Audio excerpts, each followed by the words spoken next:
Hi, I'm Paula Sullivan, based in Blessington, County Wicklow in Ireland. I'd just like to talk to you in this video about the greatest relationship you can ever have, and that's the one actually with yourself. And most of us don't realize that we can even have a relationship with ourselves. We're born into whatever environment we're born into. And as I mentioned previously in another video, for the purpose of entrainment of energy, conservation, and harmony, we entrain into that environment that we're born into. And then as we grow up and we develop our personalities, we realize maybe we're a little bit different from those people that we've grown up with. Um, we all have a basic need for love, approval, acceptance, to be respected, appreciated, seen, and heard. And sometimes we don't receive that from the people around us. We know there's something wrong, and this can create some kind of a dissonance in us. Another thing that can create a dissonance in us is the desire to be true to ourselves. We realize we're a little bit different and we want to kind of go our way, but the approval isn't there from those people nearest and dearest to us. So again, that can cause problems for us as well, because we're constantly in conflict with ourselves. And if we don't get to deal with this in a healthy way, to come to some kind of a balance with it, it can cause different things. Like firstly, it can cause a depression in us. And from my point of view, a depression is your inability to accept your current reality and inability to feel that you actually have anything to do that you could change it. Um, and if you don't get a depression, you might end up developing a neurosis, or you might develop a mental health issue, because you're at constant conflict with wanting to be your true self, but not receiving that love and approval of those nearest and dearest. So you're not able to fit in with them properly. So this can cause terrible problems for us and dysfunctions. Also, with the need to be loved, sometimes that's just not what we receive. And the people, and there's no one to blame here with this, because if you look down through the generations, many people didn't actually learn how to be loved. They were not taught how to be loved. They were not shown love. It wasn't the done thing for many, many generations. And I think even people now, I'm in my 50s, but people in their 30s, I'm still hearing stories from people in their 30s who are not necessarily receiving that love and encouragement either. So it's funny actually how society has become like this, where we're not actually encouraging and giving people the love that they need in the early years. When you haven't received the love, it can really mess you up. Um, you can kind of go several different ways with it, but one of the ways they've shown that people do are more tendent, they've more tendencies for depression, they've more tendencies for addictions, and then in some cases they'll just switch off altogether. So they have an inability to love anybody, let alone themselves, and they have an inability to receive love as well. So they're completely shut off, and that's probably at one of the other ends of the extremes. But we're all maybe different variations of that as well, if we haven't received love. So we kind of grow up with the concept that love is something that is received from outside of ourselves. It's an external thing. And we go into different relationships and we start looking then to receive that love in any way we can. And that can get real dysfunction, I can tell you. Um, when we're looking for something outside of ourselves, it's very conditional. I mean, you may get it or you may not, and it can always be taken away from you. So it's a very unstable kind of way of being. And that's the way most of our relationships are, until you actually come into the concept of actually that you can create relationship with yourself. You can give to yourself the things you absolutely need.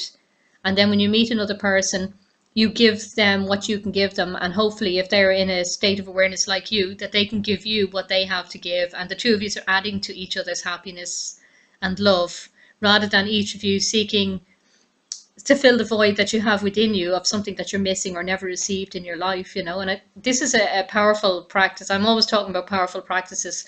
This is another powerful practice. So for most of my life, I didn't receive the love I felt I wanted. My parents were very detached. It wasn't their fault. I'm not blaming anybody. They just didn't know how to show it. It's not that they didn't love me, they did, but they didn't know how to show me in a way that I felt it, if you know what I mean. Everybody shows you how they feel in different ways, and some of us just don't get that. So I found it very important when I started doing this work on myself a good few years ago, was actually to learn how to love myself and to develop a very good relationship with myself, where I loved and accepted myself. And then I wasn't going out looking for anyone else to give me that. I already had it. So it's a much more stable place to be. So kind of this journey began for me by reading Louise Hay's book, You Can Heal Your Life. And she did a lot of work in that book about loving yourself. And I found it quite powerful. And one of the major ones I did was the mirror work. And it was you look in a mirror and you actually start appreciating yourself. Now, this isn't about vanity, and it's nothing to do with your ego as well. That's your lower self, your vain self, your illusionary self. This is more about tapping into your higher self, just deeply appreciating who you are in this now moment. And when I started doing this work, I could barely look myself in the eye. I didn't like myself. I didn't like how I looked. And then obviously there was a few character traits I didn't like about myself as well, you know. But the starting point of this was just in a nice space, just actually accept yourself as you are right now. So I started just looking and saying, okay, it is as it is, you know. I don't like this about myself, but it is as it is. And can I change it, or can I accept it about myself, you know? In some areas I accepted because I couldn't change them. I didn't want to. In the end, I was quite happy to just accept myself as I am. And then other areas I realized, obviously I had some character, I won't call them faults as such, but you know, maybe they are faults. I suppose I wasn't great at listening to people. I'd go away after a conversation and remember what I'd said, but I wouldn't remember what they'd said, you know. So I started working on different aspects of my personality, becoming more loving, more kind, more aware, more mindful, and learning to actively listen properly and all that kind of thing, you know. So I just wanted to share that with you. So alongside those things, I also began to become aware of my thoughts, and I started observing my self-talk and the things I was saying to myself about how I wasn't good enough or that nobody cared and all that. So that was another process. I did an awful lot of work with myself about that, changing the things I said to myself. I realized that I'd been a bit of a loner most of my life, that even though I'd been in relationships, they were kind of, it always felt empty for me and a bit disconnected. Again, because it was a conditional kind of concept that I was coming from. I wasn't coming from the unconditional, where you just give kind of concept at all in relationships, you know. So they were kind of empty for me in the early years. But I realized then that there's a lot in this, the self-talk, the things you're saying to yourself, that, you know, if people weren't there for you, that you could actually be there for yourself.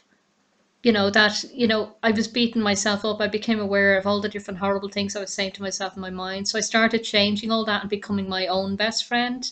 So that if nobody else was ever there for me again, I would actually be there for me always. I would always be my best friend. And I would always be the one that I could turn to if no one else was there to listen to me, you know. I could talk to myself, you know. So it was all these different things I learned. Another important thing I learned in the process of building a great relationship with myself, learning to trust myself, learning to respect myself, learning to respect healthy boundaries and honor myself, my own gut feelings and things, what I felt to be right or wrong. All those things were very important. And then the other thing was learning to not give my power away was really important. And how did I give my power away was that in really, really concerning myself with what I thought other people thought of me. Now, we never really know what other people think of us unless we hear it back from somebody. We're still not sure. But does it really matter? We let people rule our lives through what we think they think of us, you know, and a lot of them are more busy thinking about themselves. I know there's some nasty people out there who'll give you their comments and their tuppence words, you know, about what they think of you, you know. But if you look at them, most of those people aren't actually doing anything with their own lives anyway. Do you know what I mean? So a lot of the work I did was getting away from that, freeing myself from the opinions of others and just honoring myself, being true to myself, being as authentic as I can, and just showing up and being there for myself. So that's really all I have to say on that. Again, feel free to contact me. I'm getting emails from people giving me feedback on the videos. If I can improve in any way, let me know. If you'd like me to make another video on anything, let me know. If I can, I will. I generally only make videos on stuff I've experienced myself, so I'm trying to be as authentic as I can.